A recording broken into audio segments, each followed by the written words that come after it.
Hello, welcome back to the CTO Demon channel. Some of my followers have commented that I always use the same background. So today I'm sat on the opposite side of my office in the sofa, so you can see a different view for a change. Today is another core curriculum talk, and we're going to go to the retrograde side and talk about retrograde septal channel crossing. And the title for this talk is To Serve or Not to Serve? That is the question. And of course, those of you who follow the channel is going to know my immediate answer to this question. Then the answer is anatomy dictates strategy. But before we go into this, I want to talk a little bit about excessive initial enthusiasm. Interventional cardiologists are particularly prone to excessive initial enthusiasm. Now, any company that sells any product, they want to generate initial enthusiasm. If LV is trying to sell a new season handbag, they want to generate initial enthusiasm in their potential clients so that outside the LV shop, there's a lineup of people waiting to go in to buy the handbag. If Uncle Roger on his YouTube channel wants to sell a new merch, he wants initial enthusiasm. He wants to encourage you to buy it and buy it quickly. And so too for device companies. They want to generate initial enthusiasm for their product. And when Stingray was launched, they generated initial enthusiasm. And so I can give you an example of Stingray. When Stingray was first launched in 2009, there was a huge successful campaign from the company to generate initial enthusiasm. If you look at the US registries for Stingray use in 2011-2014, Stingray was used in 35% of the CTOs. In some registries, up to 60% of their CTOs use Stingray. That's a very high number. And now, when Stingray is still available widely around the world, the use in the US registry is around 10%. In the AP CTO region, I myself and Scott Harding is around 5%. But the rest of the operators is much lower than this, and our combined registry is less than 1%. Now, I'm not saying that there's no role for Stingray. Stingray has a definitive role in cases. But it's not at 35%. That 35% was generated by the company's successful marketing, generating an excessive initial enthusiasm. I was trained in the drug stent era, 2005. That's 2 years after Cypher stent got FDA approval. And we thought then Cypher was the cure for all disease, all atherosclerotic disease. We thought it was such a great stent that it would treat all our patients. We had excessive initial enthusiasm. I remember putting 27 Cypher stents end to end down somebody's SFA, thinking that's going to work. Of course, it doesn't work. The stent's fractured. Okay? But in our excessive initial enthusiasm, we believed it worked. And we pushed to use it. So we must be aware of excessive initial enthusiasm and not follow this enthusiasm all the way so that we keep doing all our cases using 35-40% Stingray in our CTOs. That wouldn't be sensible. Now, along with the excessive initial enthusiasm that went with Stingray, two other things were promoted by the hybrid operators. One was knuckle wiring, which was complementary to Stingray, and the second is septal surfing. And so I think all three things, essential they are to CTO PCI, Stingray, knuckle wiring, and septal surfing are essential part of the armamentarium for CTO PCI, but they all underwent a period of excessive initial enthusiasm. And we should really evaluate this, recognizing that there was a period of enthusiasm that's now passed, and sensibly, soberly look at these techniques and how often should they be applied. So, but we need to look back also to think, why was surfing not introduced back when retrograde was first beginning in 2005. Why did Dr. Katoh not tell us to surf the channels back then? Now, I think the reason for that is because of the equipment. In 2005, 2006, we used filter FC wire to cross the septal. And those of you who use Xeon Black nowadays to surf will know this. It's quite similar to filter FC, only filter FC is even less directable than the Xeon Black. But if you gave a bunch of inexperienced, early, low volume retrograde operators a Xeon Black to surf the channel, the result will be the same. There will be a lot of septal perforations and very low success rate of crossing the channel, because it's very easy if you're inexperienced to push the Xeon Black out of the channel and you don't know where you're going because you don't have the experience.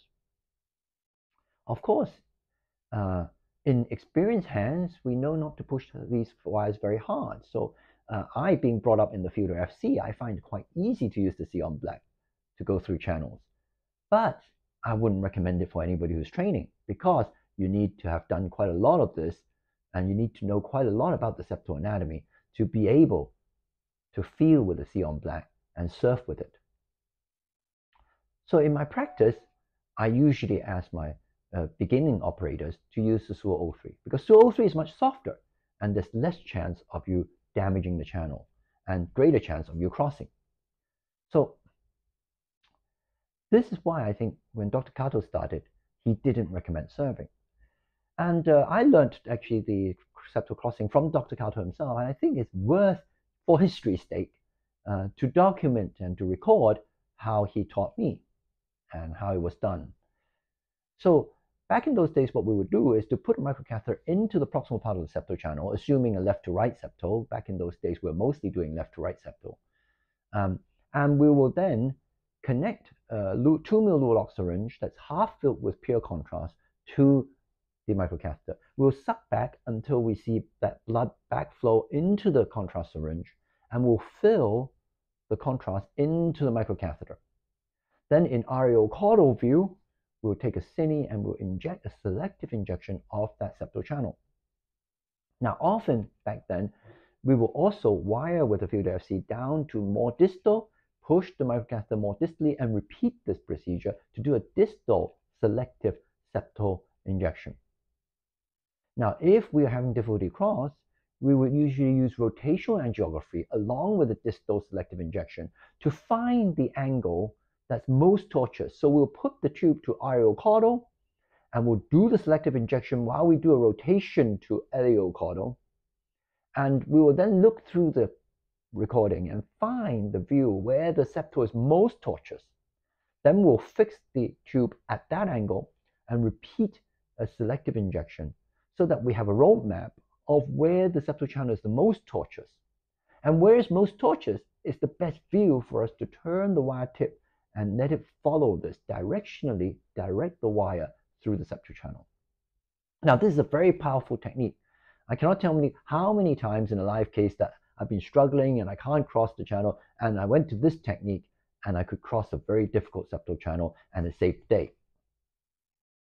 It's not used very much nowadays because we are in the post-surfing era, but it is still a technique I think that's useful in selective cases.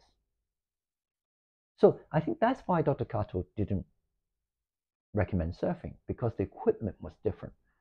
By the time 2010-11 came around, we were using Xeon wire, and Xeon wire is much more friendly for surfing, and I think surfing became much more popular. And with SUO 03 is even more suited, I think, for surfing.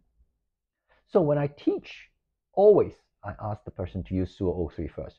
It makes me feel comfortable because I know he's not going to damage the channel a lot. And it also, I think, has a reasonable success rate, and it makes the learning operator feel more confident. But when I myself are doing septal channels, then anatomy dictates strategy. So you can ask me, Eugene, how does anatomy dictate strategy in septal surfing? Well, I got to bring you back to this triangle of safety, speed, and success. Because it's with this triangle that we can choose whether we surf or not. So let me give you a case scenario. Let's say we have an RCA CTO that you've gone antigrade and the first wire has gone beyond the distal cap, not in the right place. Now you could, of course, go parallel wire. You could, of course, go stingray. Both have reasonably high success rate in this case, okay? But because there were a huge number of quite juicy looking septal collaterals, and there are also epicardial collaterals that look doable, look interventional, you decide to go quickly to retrograde to check. Now, in this instance, I would recommend surfing, because if you surf the channel, you stand a great chance in crossing quickly. And because you have so many options left, you don't want to spend a lot of time doing one thing, because you can quickly revert back to another option. If you can't cross the septal in 5 minutes, you can go back to antigrade. There are other options that can lead you to success. If you damaged one septal channel with surfing, you haven't lost much success rate. The success rate has gone down a little bit from losing one septal, but you still have another 10 septals, and you still have antigrade, and you still have stingray, and you still have an epicardial channel. So your total success rate hasn't dropped by very much. And your risk hasn't increased very much, because surfing, although in theory has slightly more risk of channel perforation than selective injection, I'm not sure the difference is very big. So in that triangle, risk might be a little bit higher, success may be a little bit lower, but your speed is very much faster if you do surfing than directional, because putting a microcatheter down, doing injection, all takes time. And in this case, where there are a lot of other options, you want to conserve time to try out other options. So I think surfing will be very reasonable, and I myself would surf in that case. Okay, but let's think about a different scenario.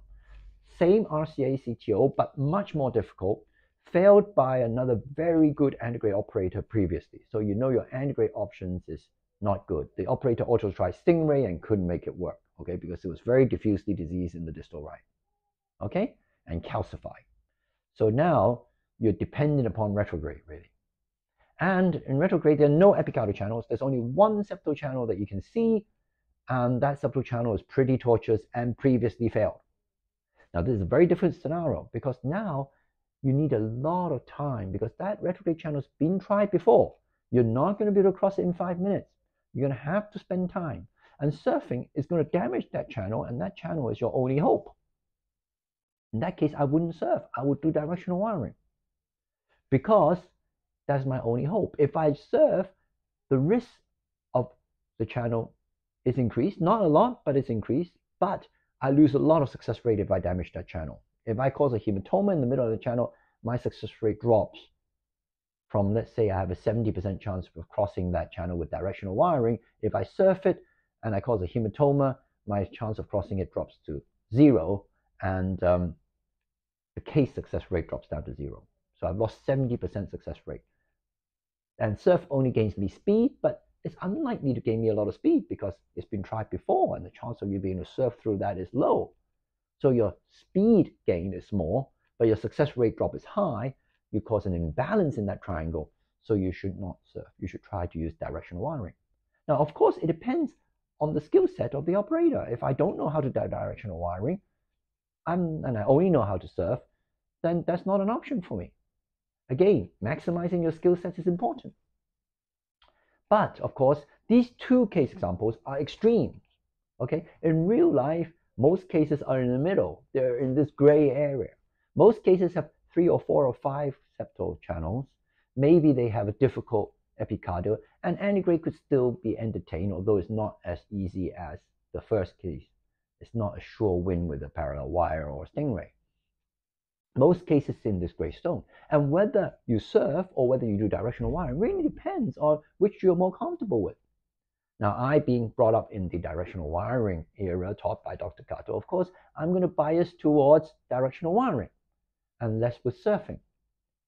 But if I'm teaching somebody and his background is mostly surfing, then obviously go ahead and surf. Okay? So that's my answer. To surf or not to surf, anatomy dictates strategy. And we need to use this triangle of balance every time to consider the anatomical features and your own skill set to decide whether you should surf or not. But before we end this video, I want to cover a few things that I think everybody agrees on.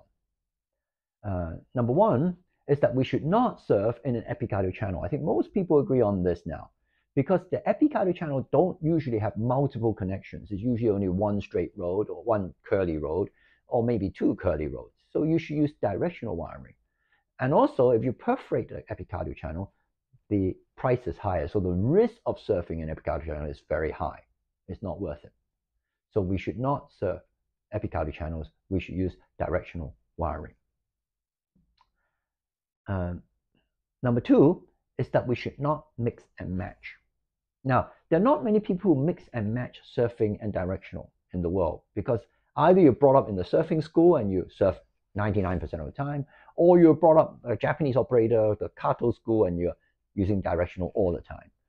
There are some Asia operators are mixed in between, and we have a lot of Japanese influence. We have a lot of European and American influence. So we mix and match a little bit. And I am particularly guilty of mixing and matching, and I got myself into trouble more than once. The problem is, when you surf, you cause small holes in the septal channel. This is not a problem, but if after you cause several holes in the septal channel, you pressurize it by selective injection, then you can cause a septal hematoma. And because most of the time you're surfing, the wire exits in the distal part of the channel near the PDA, because that's where it's tortuous, the hematoma is quite low in the septum. And there is a chance that this hematoma is going to extend into the pericardium through the bottom of the heart. And I've done this, yes. I've surfed and perforated, I think there were small wire exits, and then I did a selective injection. I couldn't see the distal clearly, so I did a distal selective injection, and immediately the hematoma formed, and then 2 seconds later the hematoma ruptured into the pericardium. Pericardicentesis, coiling of the channel, not a happy ending, okay? So it's not good to mix and match.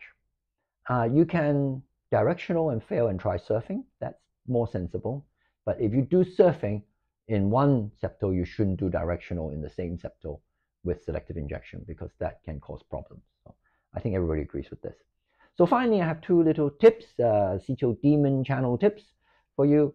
Number one is, almost always, if there's a stent across the septal channel os in the LAD, I almost always balloon the ostium of the septum to open up the stent struts. The reason is, if you push a microcatheter through a stent strut, unopened stent strut, it tends to scratch the microcatheter tip. That microcatheter tip is going to have difficulty crossing the septal channel and crossing the CTO body. And because the CTOs we do are getting more and more difficult, the microcatheter really does struggle most of the time crossing the CTO body. So I don't want it to struggle even more by scratching up the surface. So I almost always balloon up the septal channel os into the stent to push away the stent strut, not to scratch up the microcatheter. The second thing is, in seasoned live case operators, we have these things called master channel. These are channels that most people haven't spotted, that are usually present and relatively easy to do. And in the left to right septal channel, and that's the topic of this talk, this is the S1 channel. Often there's a proximal S1 channel that connects into the proximal PDA, and sometimes even the PLV, and sometimes just in the carina between the PL and PD. It's a very small channel. It remains a channel almost all the way until it connects to the proximal PL or PD. And it's got a very good angle attack to the CTO usually, and it's relatively straight compared to the distal septal channel. And it's often very faintly filled and not appreciated by less experienced operators.